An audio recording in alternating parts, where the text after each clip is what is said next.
বাংলাদেশের ভূমি থেকে, বাংলাদেশের গণমানুষ থেকে যুগের পর যুগ বিচ্ছিন্ন থাকার কারণে তারা বাংলাদেশের মানুষের প্রয়োজন, বাংলাদেশের মানুষের চাহিদা, বাংলাদেশের মানুষের আকাঙ্ক্ষা থেকে তারা যুগ যুগ এবং শত শত মাইল দূরে থেকে তারা বাংলাদেশের মানুষের আকাঙ্ক্ষাকে আর ধারণ করে না, তারা বাংলাদেশের মানুষের প্রত্যাশাকে ধারণ করে না, তারা বাংলাদেশের মানুষের চাওয়াকে ধারণ করে না। সেজন্য বাংলাদেশের মানুষের আকাঙ্ক্ষার বিরুদ্ধে গিয়ে নেতা উপনে আয়ের পক্ষে অবস্থান নেয়, কিন্তু কর্মীরা গোপনে ন্যায়ের পক্ষে অবস্থান নিচ্ছে। প্রিয় যশোরবাসী, আমরা মুক্তির দ্বার প্রান্তে দাঁড়িয়ে আছি। আমাদের নীরবে একটা বিপ্লব ঘটে গিয়েছে। আপনি প্রত্যেকটা মানুষের দ্বারে দ্বারে যান, প্রত্যেকটা মানুষের কাছে যান, এবং যারা অন্য প্রতীকের রাজনৈতিক কার্যক্রমে অংশগ্রহণ করছে তাদেরকেও যদি গোপনে জিজ্ঞেস করেন, তারাও বলবে আমরা নিরুপায় হয়ে এখন রাজনৈতিক কার্যক্রমে অংশগ্রহণ করছি। কিন্তু আগামী 12 তারিখ ইনশাআল্লাহ ভোটটা আমরা 11 দলীয় ঐক্যবদ্ধ জোট বাংলাদেশ এবং দাঁড়িপাল্লা সাপলাকলিকেই দিব। আপনারা বুঝতেও পারছেন না কি ধরনের একটা নীরব বিপ্লব ঘটে গিয়েছে।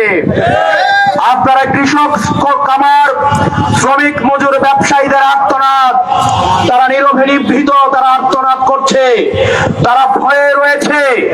যদি অশুভ কালো শক্তি, এই চাঁদাবাজ, টেন্ডারবাজ আবার যদি আসে, ব্যবসায়ের পরিবেশ বিঘ্নিত হবে, আবার চাঁদা দিয়ে তাদের আবার স্বাভাবিক জীবন যাপন করতে হবে।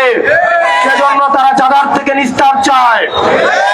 আপনাদের সেজন্য প্রত্যেকটা মানুষের কাছে যেতে হবে, প্রত্যেকটা মানুষের দ্বারে দ্বারে যেতে হবে।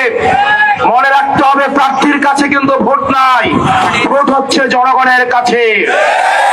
এই মুহূর্ত থেকে আপনারা এখানে যারা উপস্থিত রয়েছেন, প্রত্যেকটা মানুষ প্রত্যেক দিন আপনাদের যারা ভোটার রয়েছে, সে যদি আপনি জেনেও থাকেন আপনার বিরুদ্ধে কাজ করছে, তাও তার কাছেও আমাদের দাঁড়িপাল্লা সাপলাকলির দাওয়াতটা পৌঁছাই দিতে হবে।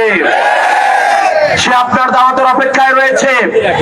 সেও মনে মনে চায় এই দাঁড়িপাল্লা মার্কায় সিল মারার জন্য সে অপেক্ষা করছে। যিনি চাঁদাবাজি করে জীবিকা নির্বাহ করেন, যিনি মাদক ব্যবসা করে জীবিকা নির্বাহ করেন, উনি ওনার সন্তানের জন্য একটা সুস্থ সুন্দর একটা ভবিষ্যৎ রেখে যেতে চান, এবং তিনি এটা বিশ্বাস করেন এটা শুধুমাত্র কেবলমাত্র 11 দলীয় ঐক্যবদ্ধ বাংলাদেশের ক্ষেত্রেই সম্ভব।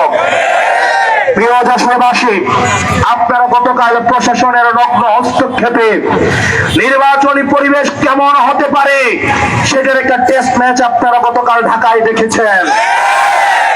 আওয়ামী ফ্যাসিবাদী কায়দায় পুলিশ তার নগ্ন রূপে আবার ফিরে গিয়েছে।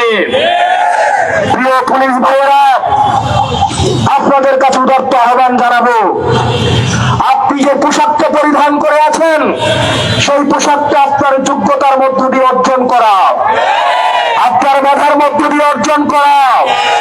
আপনাকে অনুরোধ করব, আপনার বাসায় সন্তান রয়েছে, আপনার মা বাবা রয়েছে, আপনি যদি বিগত 3টা নির্বাচনের মতো আবার যদি ঘুষের টাকা স্পর্শ করে দেখেন, আল্লাহর আরশ কেঁপে উঠবে। আপনি সিদ্ধান্ত নেবেন আগামীর বাংলাদেশটা চাঁদাবাজদের হাতে তুলে দিবেন, আপনার সন্তানের ভবিষ্যৎটা কি চাঁদাবাজদের হাতে তুলে দিবেন নাকি ন্যায় ও ইনসাফের হাতে তুলে দিবেন? প্রিয় পুলিশ ভাইয়েরা, আপনারা বিবেকের কাছে দায়বদ্ধ থাকুন, কোন রাজনৈতিক দলের কাছে না। রাজনৈতিক দলের কাছে দায়বদ্ধ থাকলে সেটার কি পরিণতি হয় সেটা আপনারা গত জুলাইয়ে দেখেছেন। আল্লাহর কসম করে বলছি, আপনারা ন্যায়ের পক্ষে, ইনসাফের পক্ষে থাকেন। আপনারা বাংলাদেশের জনতার চাকরি করতে আসছেন, জনতার ট্যাক্সের টাকায় আপনার বেতন হয়, কোন রাজনৈতিক দলের টাকায় আপনার বেতন হয় না। আজকে যদি আপনি কোন রাজনৈতিক দলকে পৃষ্ঠপোষকতা দিয়ে ক্ষমতায় নিয়ে যান, আগামীকাল আপনার সন্তানের চাকরির জন্য তাদেরকে ঘোষণা দিতে হবে। প্রিয় পুলিশ ভাইয়েরা, আমরা আপনাদের বন্ধু, আমাদের বাংলাদেশটা শুধু সমৃদ্ধ করে তুলতে চাইলে আপনাদের অবদান রয়েছে, আপনাদের দায়িত্ব রয়েছে। আমরা চাই আমরা একসাথে কাঁধে কাঁধ মিলিয়ে ভাই ভাইয়ের মতো করে এই বাংলাদেশটাকে একটা সুখী সমৃদ্ধ করে তুলতে চাই।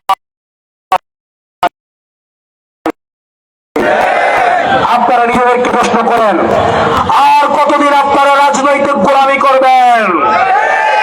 অনেক পুলিশ ভাইয়েরা আমাদেরকে এসে বলেন তাদের অফিসাররা তাদেরকে চাপ প্রয়োগ করে, বিবি হারুন, বেনজির, ওনারাও চাপ প্রয়োগ করেছেন।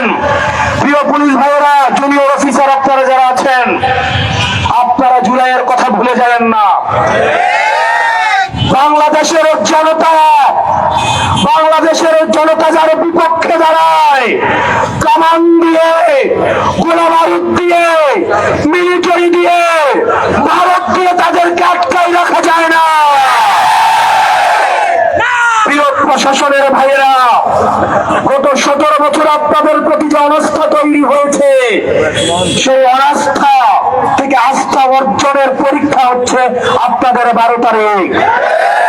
আমরা আস্থা রাখতে চাই, বিশ্বাস রাখতে চাই, বিগত 3টা নির্বাচনের মতো এই নির্বাচনে কোন ওসির জন্য খাম পাঠাতে হবে না, কোন এসপির জন্য খাম পাঠাতে হবে না, কোন এসআই এর জন্য খাম পাঠাতে হবে না, কোন কনস্টেবলের জন্য খাম পাঠাতে হবে না। আপনারা যদি করে একটা অবৈধ টাকা স্পর্শ করে দেখেন, আল্লাহ সাক্ষী আপনার সন্তানের ভবিষ্যৎ আপনারা বিনষ্ট করবেন, আপনারা মা বাবার ভবিষ্যৎ আপনারা বিনষ্ট করবেন। এই বাংলাদেশটা আপনার, এই ভূমিকা আপনার, এই বাংলাদেশের মালিকানা আপনারা বুঝে নেন। নিজেকে একবার প্রশ্ন করে দেখেন, একদিন যদি কোন রাজনৈতিক দলের গোলামি করেন, আগামী 5 বছর রাজনৈতিক দলের নেতার বাসায় পোস্টিং, ট্রান্সফার, প্রমোশনের জন্য যেতে হবে। প্রিয় প্রশাসনের ভাইয়েরা, এই নির্বাচনটা আপনাদের একটা অগ্নি পরীক্ষা। বাংলাদেশের মানুষ আপনাদেরকে বিশ্বাস করবে কি করবে না, আবার রাস্তায় আনবে কি আনবে না, সেটার অগ্নি পরীক্ষা হচ্ছে এই 12 তারিখ। আপনাদের বিএনপির পুলিশ হওয়ার দরকার নাই, জামাতের পুলিশ হওয়ার দরকার নাই, এনসিপির পুলিশ হওয়ার দরকার নাই। আপনারা বাংলাদেশের পুলিশ হয়ে উঠুন, জনতার পুলিশ হয়ে উঠুন। আমরা আপনাদেরকে নিরাপত্তা দিব, আমরা আপনাদেরকে মাথায় তুলে রাখবো। প্রিয় মিলিটারি ভাইয়েরা, আপনারা যারা আছেন, আমরা জানি আপনারা দেশটাকে ভালোবাসেন, দেশের প্রতিটি ইঞ্চি মাটিকে আপনারা ধারণ করেন। কতিপয় অফিসার বিগত সময়ে আপনাদের সম্মানকে লুণ্ঠিত করেছে, আপনাদের পুরো প্রতিষ্ঠানকে কলঙ্কিত করেছে। প্রিয় অফিসার ভাইয়েরা, প্রিয় মিলিটারি ভাইয়েরা, এই নির্বাচন আপনাদের কলঙ্ক মোচনের নির্বাচন। পুরো বাংলাদেশ আপনাদেরকে সহায়তা করবে, আমরা আপনাদেরকে সহায়তা করব। আমরা এই প্রতিষ্ঠানের সম্মান নষ্ট হইতে দিব না। আপনারা জনতার কাতারে কাঁধ মিলিয়ে আগামী নির্বাচন একটা স্বচ্ছ, নিরপেক্ষ, অংশগ্রহণ নির্বাচন করার জন্য